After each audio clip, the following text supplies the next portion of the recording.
He shall be called a Nazarene. The Gospel of the Lord. Praise to you, Lord Jesus Christ.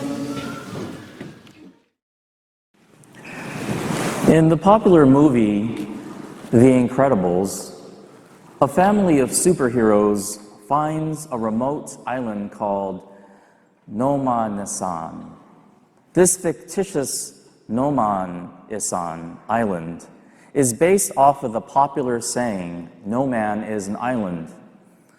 No man isan.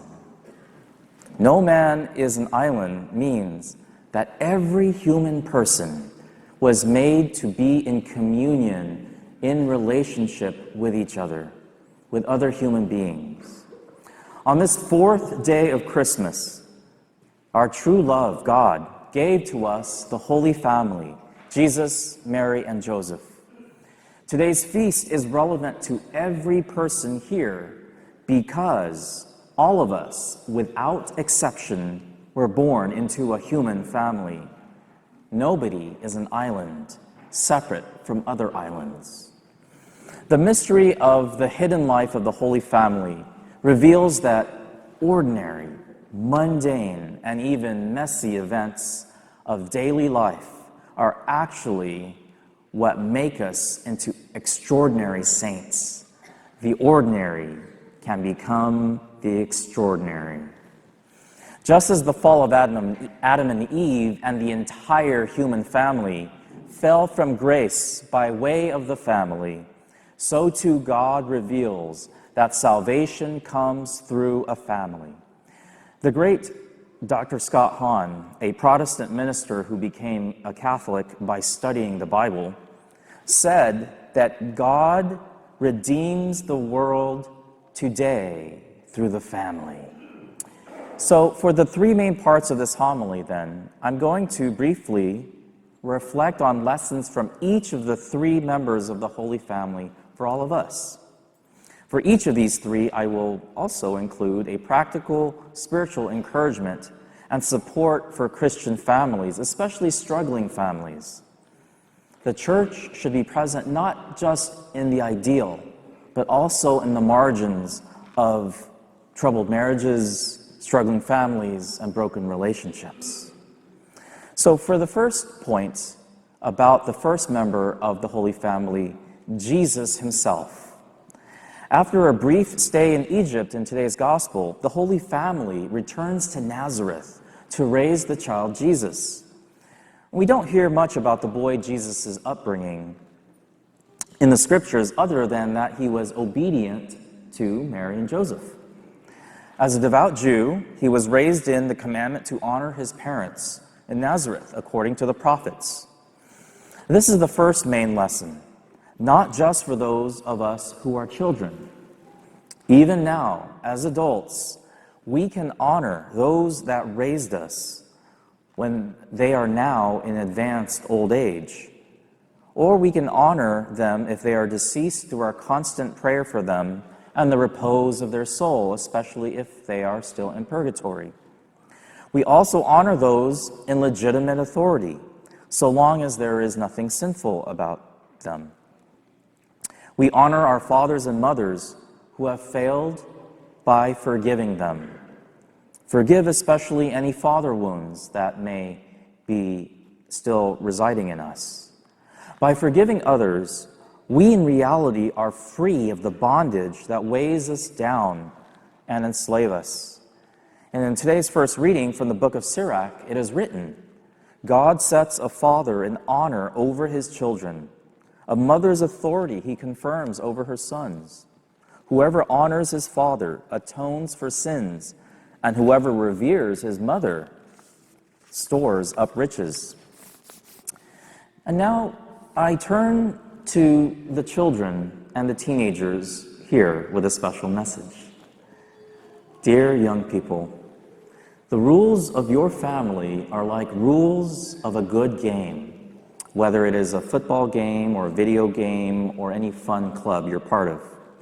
The rules exist so that you can enjoy the game and excel. Well, the same thing is true of your family household rules. The rules are there to help you grow. So like the child Jesus, honor your parents and guardians by honoring their rules, honoring your grandparents' rules.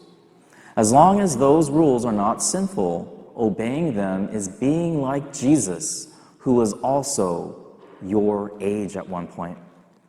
So when you're told to, for example, reduce the television time, or reduce the video game time, or to be careful around certain friends, or the internets, or the iPhones, or doing something with school, or driving your car, or going to work, the rules show how much your parents love you and support you and protect you.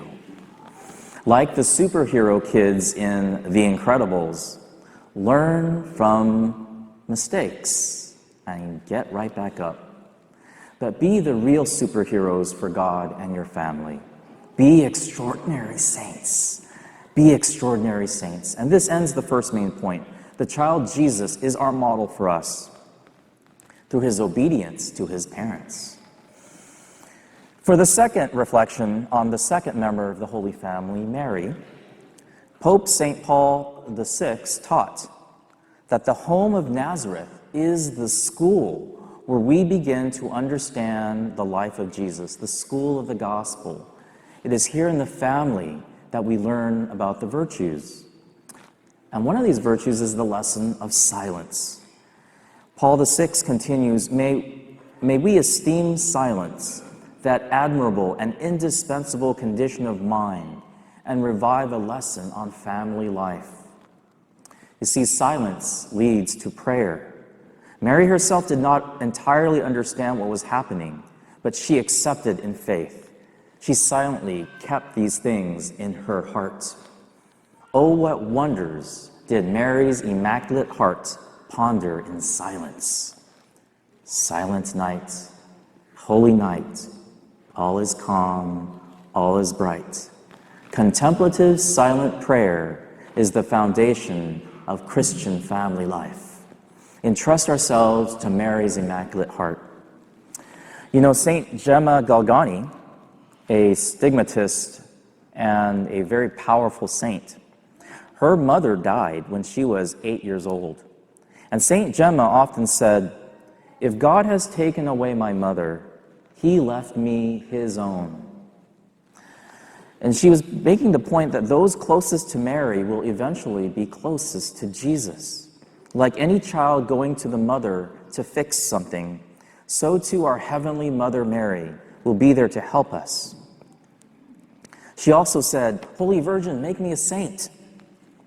So, while Jesus teaches us about obedience to God and by honoring our parents, Mary teaches us about contemplation and prayer through her Immaculate Heart. And finally, there's Joseph. Saint Joseph teaches us all how to rely on God's love and providence in the messiness of family life. Joseph teaches us how to be truly devoted to Jesus and Mary. He's a model because he teaches us that authentic manhood means serving others, giving oneself to another by laying down their lives for another. Greater love hath no one than that they lay down their life for a friend.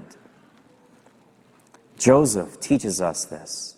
As Saint Jose Maria Escriva once said, the greatest saint isn't a deacon or a priest or the pope and the bishops. The greatest saint is a family man, a husband and a worker.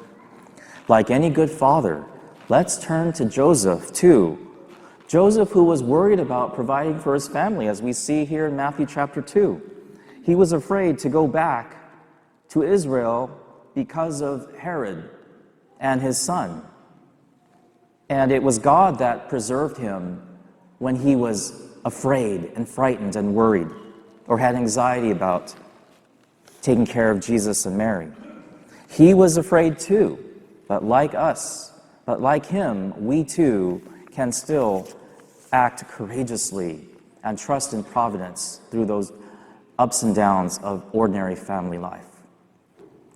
In closing, most of us are aware that the fragile family unit is today under attack. But even in our woundedness, let us fight for our families. The world is in crisis because the family, which is the foundation of society, is in crisis. The Catholic family, living the gospel, is the new evangelization. When families live the gospel, this is proclaiming the gospel. And I also encourage us to, even at this moment, make an active entrustment, make an active consecration to the Holy Family. And it could be something as simple as this: Jesus, Mary, and Joseph, I give you my heart and my soul. Jesus, Mary, and Joseph, assist me in my last agony. Jesus, Mary, and Joseph, please take care of my grandkids. Jesus, Mary, and Joseph, please take care of a sister or a brother who doesn't want to talk to me. Jesus, Mary, and Joseph, please take care of this. I consecrate this to you and entrust this to you. That is a great spiritual comfort for us who may be carrying these burdens in our hearts. No one is an island. Let us not do this on our own. And may the Holy Family, Jesus, Mary, and Joseph, reveal to us today that ordinary life can make us into extraordinary saints. And with the help of Jesus, Mary, and Joseph, may we too become a family of saints in heaven, here in the family of the church, and let nobody feel like they have no family because the church is their family. Jesus, Mary, and Joseph, thank you for giving us your model, giving us the witness to love and life today for us. Amen.